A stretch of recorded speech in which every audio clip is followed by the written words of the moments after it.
मैत्रिणींनो, कधी तुम्ही शांत बसून असा विचार केलाय का की आपण ज्यांना फ्रेंड म्हणतो किंवा ज्यांच्यासोबत आपले सगळे सिक्रेट शेअर करतो, ज्यांच्यासोबत आपण हसतो, दररोज वावरतो, आपलं दुःख शेअर करतो, हे सगळे खरंच आपल्या आयुष्यात कायम राहणार आहेत का, की हे फक्त टाईमपास पुरतं आहे? कारण फ्रेंड सर्कल मोठं असणं वेगळं आणि खरी मैत्री असणं वेगळं. काही फ्रेंड्स असतात ना, जे तुमच्या दुःखात तुम्हाला समजून घेतात, मदत करतात, पण जेव्हा तुम्ही आनंदात असता तेव्हा अस्वस्थ होता. असं कधी तुमच्या बाबतीत झालं आहे का? जर का तसं झालं असेल तर हा व्हिडिओ तुमच्यासाठीच आहे. व्हिडिओ शेवटपर्यंत नक्की बघा. मैत्रिणींनो, खरे फ्रेंड्स असतात ना, ते आपल्या पाठीमागे आपल्याबद्दल वाईट नाही बोलत. ते तुमच्या चुकाही लपवत नाही, पण त्या चुकांचा जर का कुठे तमाशा होत असेल तर तिथे ती तुमची बाजू घेऊन तुमचं मत मांडतात. आणि जेव्हा तुम्ही एकट्यात येता तेव्हा तुम्हाला समजावून सांगतात की तुझं इथे चुकलेलं आहे, इथे सुधारण्याची गरज आहे. पण जेव्हा लोकांसमोर तुमची इमेज खराब होताना दिसते तेव्हा ते तुमची बाजू घेतात, कारण त्यांना माहिती आहे की तुमची बदनामी म्हणजे त्यांच्या मैत्रीची हार आहे. त्यामुळे पब्लिकमध्ये तुमच्या बाजूने उभं राहणं, सगळ्यांसमोर कोणी जर तुम्हाला जज केलं तर कोणी तुमचा इन्सल्ट केला तर तिथे ते गप्प नाही बसत. ते नंतर भलेही तुम्हाला समजावणार असेल तरीही त्या क्षणी ते तुम्ही त्याचे फ्रेंड्स आहात हे समजून तुम्हाला मदत करतात. खऱ्या मैत्रीमध्ये ना, सपोर्ट हा शब्दात नाही तर त्यांच्या वागण्यातून, त्यांच्या ॲक्शनमधून दिसून येतो. आणि तुमचे जे असे फ्रेंड्स आहेत ते तुमच्या ग्रोथला घाबरत नाहीत किंवा तुम्ही पुढे जाताय, तुमचं नाव होतंय, तुम्ही चेंज होताय हे बघून तुमच्यावर जळतसुद्धा नाहीत. ते तुमचं यश असतं ना, ते सेलिब्रेट करतात आणि कधीही असं म्हणत नाही की तू बदललास किंवा तू बदललीस, तू ग्रो झाली. कारण ज्याला तुमचं भलं नको असतं ते लोक तुमच्या सक्सेसला डिस्टन्स ठेवतात. ते तुमच्यासोबत सेलिब्रेट नाही करत आणि ते त्यांच्या चेहऱ्यावर स्पष्टपणे दिसून येतं. जे खरे फ्रेंड्स असतात ते आपल्याला प्रॉब्लेममध्ये सोडून कधीच पळून नाही जाणार. आपण जेव्हा मजा, पार्टी, गॉसिपिंग करत असतो त्यावेळेस काही लोक आपल्यासोबत असतात, जे आपण रेग्युलर रुटीनमध्ये आपल्यासोबत उठतात बसतात असे लोक. पण जेव्हा आपल्यावरती प्रॉब्लेम येतो किंवा आपल्याला मदतीची गरज असते त्यावेळी बरेचसे लोक डिसअपियर होतात. त्यांना काहीतरी काम असतं किंवा त्यांना माहीत पडतं की जेव्हा यांना समोरच्याला गरज आहे तर ते अचानक कुठेतरी निघून जातात. पण जे खरे मित्र असतात ना, ते तिथेच असतात की कधीही समोरच्याला आपली गरज पडू शकते आणि ते काहीही न बोलतासुद्धा आपल्याला तिथे आधार देण्यासाठी उभे असतात. आणि त्यांना बघूनच आपल्याला एनर्जी येते आणि आपल्यासाठी तेवढंच पुरेसं असतं. जे खरे फ्रेंड्स असतात ना आपले, ते कधी आपल्याशी तुलना नाही करत की आपला स्पीड काय, स्वतःचं स्पीड काय. कारण त्यांना माहिती असतं की प्रत्येकाची जर्नी वेगळी आहे. तो तुम्हाला मागे ओढत नाही तर तो तुमच्यासोबत चालतो, तुम्हाला वेगळ्या वेगळ्या कल्पना देतो, एकत्र मिळून पुढे कसं जायचं याचा विचार करतो.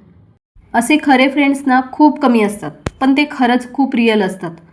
मोठे फ्रेंड सर्कल आपल्याला इम्प्रेसिव्ह वाटतं, पण जेव्हा आपल्याला गरज असते ना त्यावेळी एकच माणूस पुरेसा असतो. बाकी खूप गर्दी असलेली तरीही आपण कधीकधी गर्दीमध्ये एकटेच पडून जातो. आणि जर का एकच माणूस आपल्यासोबत असेल पण तो खरा असेल ना तर त्या गर्दीला सुद्धा भारी पडतो. आज जर का तुमचं फ्रेंड सर्कल हळूहळू कमी होत असेल तर घाबरू नका, कारण कधीकधी ना लाईफ फेक लोकांना दूर करतं आणि खऱ्या लोकांसाठी जागा बनवतं. त्यामुळे खरी मैत्री कधीही आवाज करत नाही तर ती साथ देते, ही गोष्ट नेहमी लक्षात ठेवायची. कधीकधी काय होतं, काही फ्रेंड्स मदतीला येतात, पण जेव्हा तुमच्या आयुष्यात आनंदाचा क्षण असतो किंवा तुम्ही काहीतरी अचीव केलेलं असतं आणि तुमचं सेलिब्रेशन असतं, तुम्ही खूप खुश असता, अशा वेळी ना ते तुमच्या आनंदात आनंदी नाही होत. असेही मित्र असतात, जेव्हा कधी तुम्ही प्रॉब्लेममध्ये असतात तेव्हा ते तुमच्या मदतीला येतात, ते तुमच्यासोबत बसतात, तुमचं ऐकून घेतात आणि त्यावेळी आपल्याला ते खरे पण वाटतात. पण ज्या दिवशी तुम्ही खुश असता, ज्या दिवशी तुमची प्रगती होत असते, तुम्ही पुढे जायला लागता, त्या दिवशी ते शांत होतात. तुमच्या आनंदात त्यांना उत्साह नसतो किंवा तुमच्या सक्सेसबद्दल ते मनापासून खुश नाही आणि ते दिसतं त्यांच्याकडे, कारण त्यांना तुमचा स्ट्रगल ना रिलेटेबल वाटतो. पण तुमची ग्रोथ जी असते ती अनकम्फर्टेबल फील करते त्यांना. अशा मित्रांशी कसं वागायचं मग? पहिली गोष्ट म्हणजे त्यांच्याशी राग धरायचा नाही, कारण प्रत्येकाची इमोशनल कॅपॅसिटी वेगळी असते. आणि दुसरी गोष्ट म्हणजे तुम्ही तुमचा आनंद त्यांच्याकडे बघून कमी नाही करायचा. फक्त कुणाला अनकम्फर्टेबल वाटतं आहे म्हणून स्वतःला मागे नाही ठेवायचं. तिसरी गोष्ट म्हणजे त्यांच्याशी जेव्हा आपण कोणती गोष्ट शेअर करत असतो ना त्यावेळेस थोडं डिस्टन्स ठेवून करायचं. त्यांची रिस्पेक्ट आपण ठेवायलाच पाहिजे.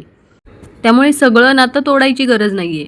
कधीकधी फक्त बाउंड्रीज सेट करायच्या, काय गोष्टी त्यांच्यासोबत शेअर करायच्या, कोणत्या गोष्टी किती लिमिटपर्यंत शेअर करायच्या आणि काय शेअर नाही करायचं हे फक्त ठरवून ठेवा. चौथी गोष्ट म्हणजे तुमचे प्लान्स, ड्रीम्स किंवा पुढच्या स्टेप हे सगळ्या लोकांशी शेअर करणं बंद करा.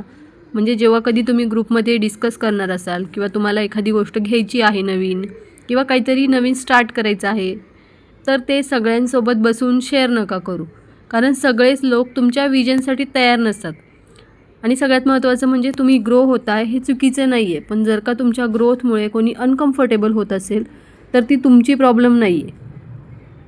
जे मित्र तुमच्या वेदनेसोबत असतात ते तुमच्या आनंदात नाही, ते वाईट नाही आहेत, पण ते तुमच्या पुढच्या प्रवासासाठी योग्य पण नसतात. आणि हे स्वीकारणं ही सुद्धा एक ग्रोथच आहे.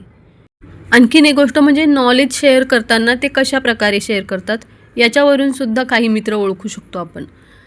तुमच्या एखाद्या फ्रेंडला एखादं आर्ट, एखादं स्किल, नॉलेज माहिती असेल आणि ते तुम्हाला हवं असेल, त्यांच्याकडून शिकायचं असेल आणि तुम्ही त्यांना जेन्युइनली म्हणालात की मला पण हे शिकायचं आहे. फॉर एक्झाम्पल आपण ड्रायव्हिंग स्किल घेऊया. समजा एखाद्या फ्रेंडला ड्रायव्हिंग करता येते आणि त्याला तुम्ही सांगितलं की मला पण शिकव, तर तो कशा पद्धतीने आपल्याला शिकवतो, टाळाटाळ करतो की आपल्यासोबत रेग्युलर येतो, आपल्याला किती तो पुश करतो शिकण्यासाठी, याच्यावरून आपण ओळखू शकतो किंवा अंदाज घेऊ शकतो की हा मला खरंच मनापासून शिकवतो की नाही शिकवत. खरा मित्र ना, जेव्हा तुम्ही म्हणता की मला शिकायचं आहे त्यावेळी तो खुश होतो आणि नक्की शिक, मी तुला सांगेल असं म्हणून तो तुम्हाला गाईड करतो, छोट्या छोट्या टिप्स देतो किंवा रिसोर्सेस शेअर करतो की कोणत्या कोणत्या रिसोर्सेसमधून तू आणखीन नॉलेज घेऊ शकतो त्या बाबतीत. कारण त्याला माहिती असतं की नॉलेज वाढलं तर मग मैत्री कमी नाही होत, उलट ती अजून मजबूत होते. आणि फेक मित्र कसा रिॲक्ट करतो, तो टॉपिक चेंज करेल, कधी म्हणेल ते खूप डिफिकल्ट आहे, कधी तुमचा कॉन्फिडन्स कमी होईल असं काहीतरी स्टेटमेंट देईल किंवा कधी कधी तुम्हाला काहीतरी तुमचं चुकतं आहे हे सारखं सारखं दाखवून देईल किंवा अर्धवट इन्फॉर्मेशन देईल. कारण त्याला भीती असते ना की तुम्ही जर शिकले तर त्याची व्हॅल्यू कमी होईल. थोडक्यात काय तर खरे फ्रेंड्स ओळखायचे असतील तर सिम्पल रूल आहे की जो तुमच्या ग्रोथला एनकरेज करेल, जो तो त्याच्याकडे जे नॉलेज आहे ते तुमच्यासोबत शेअर करेल, तुमच्याकडे जे नॉलेज आहे ते स्वतः जाणून घेण्याचा प्रयत्न करेल. तुम्ही पुढे गेलात तरीही तो तुम्हाला मागे खेचण्याचा प्रयत्न नाही करणार, तो सिक्युअर राहील, तुमच्यासोबत राहील, ठामपणे सोबत राहील. आणि अशाच फ्रेंडला खरा फ्रेंड समजायचं. आणि जो तुम्हाला शिकण्यापासून थांबवतो, कन्फ्यूज करतो किंवा त्याच्याकडे बघून तो जलस आहे असं वाटतं, ते लोक मित्र नसून ते फक्त आपल्यासाठी ओळखीचे लोक आहेत. मैत्रिणींनो, आज आपण खरे फ्रेंड कसे ओळखायचे याबद्दल बोललो. पण शेवटी एक गोष्ट लक्षात ठेवा की खरे फ्रेंड शोधायच्या आधी आपण कुणासाठी तरी खरे फ्रेंड आहेत का? आपण कोणाच्या वाईट वेळेत उभं राहतो का? किंवा आपण कोणाच्या यशावर मनापासून आनंदी होतो का? किंवा मग आपण कोणत्या आपल्या मित्राची किंवा मैत्रिणीची चूक असेल आणि तिला तिच्या भल्यासाठी सांगतो का? कारण मैत्री ही एकतर्फी नसते, ती दोन्ही बाजूनी जपावी लागते. आणि कधीकधी ना आयुष्यात असं होतं, आपण ज्या व्यक्तीला खूप जवळचं समजतो, खूप जवळची फ्रेंड समजतो, ती व्यक्ती आपल्यासाठी तितकी प्रामाणिक नसते. आणि तेव्हा खूप दुःख होतं जेव्हा आपला विश्वास तुटतो, मनाला खूप वाईट वाटतं. पण जर का कधी असं झालं तर त्यावेळी फक्त एक गोष्ट लक्षात ठेवायची की चुकीचे फ्रेंड्स आपल्या लाईफमधून जाणं ही पण देवाचीच कृपा आहे. कारण चुकीचे लोक आयुष्यात जास्त दिवस जर राहिले तर ते आपला आत्मविश्वास कमी करतात आणि आपली स्वप्न लहान करतात, आपल्याला स्वतःवर शंका घ्यायला लावतात आणि तुम्हाला खालीसुद्धा ओढतात. आणि जे खरे फ्रेंड्स असतात ना, ते तुम्हाला खाली नाही ओढत, ते तुम्हाला वर ढकलतात, तुमच्यावर हसत नाही तर तुमच्या सोबत बसतात, तुमची मस्करी करत नाही तर तुमचं मन सांभाळतात. आणि ते असे मित्र तुम्हाला रोज कॉल करतीलच असं नाही आहे किंवा रोज भेटतीलच असं नाही आहे, पण जेव्हा पण तुम्ही त्याला कॉल कराल ना तेव्हा तो म्हणेल की मी आहे, काय झालं सांग. मैत्रिणींनो, आयुष्यात पैसे कमावणं महत्त्वाचं आहे, यश मिळवणं महत्त्वाचं आहे, पण एकतरी खरा मित्र कमवणं ही खूप मोठी अचीवमेंट आहे. जर का तुमच्याकडे एकतरी असा मित्र असेल किंवा मैत्रीण असेल जे तुमच्या रडण्यातही तुमच्यासोबत असतात आणि तुमच्या स्वप्नांवर विश्वास ठेवतात, तुमच्या मागे ठामपणे उभं राहतात, तर खरंच तुम्ही खूप श्रीमंत आहात. आणि जर का अजूनही असा फ्रेंड मिळाला नसेल तर निराश होऊ नका. स्वतः चांगले बना, प्रामाणिक बना, निस्वार्थी बना. कारण जेव्हा तुम्ही खरे असता ना, तेव्हा आयुष्यात तुम्हाला खरे लोक नक्की भेटतात. त्यामुळे आजच एक काम करा. ज्या व्यक्तीला तुम्ही खरा फ्रेंड समजता त्याला एक मेसेज करा किंवा मग त्याच्यासोबत हा व्हिडिओ शेअर नक्की करा. आणि जर का तुम्हाला हा व्हिडिओ आवडला असेल तर व्हिडिओला लाईक करा, शेअर करा आणि कमेंट सेक्शनमध्ये तुमच्या आयुष्यातल्या खऱ्या फ्रेंडचं नाव लिहा. कारण खरे फ्रेंड हे सेलिब्रेट करण्यासारखेच असतात. त्यांना गृहीत धरू नका. भेटूया पुन्हा एकदा अशाच नवीन विषयासोबत. तोपर्यंत बाय. श्री स्वामी समर्थ.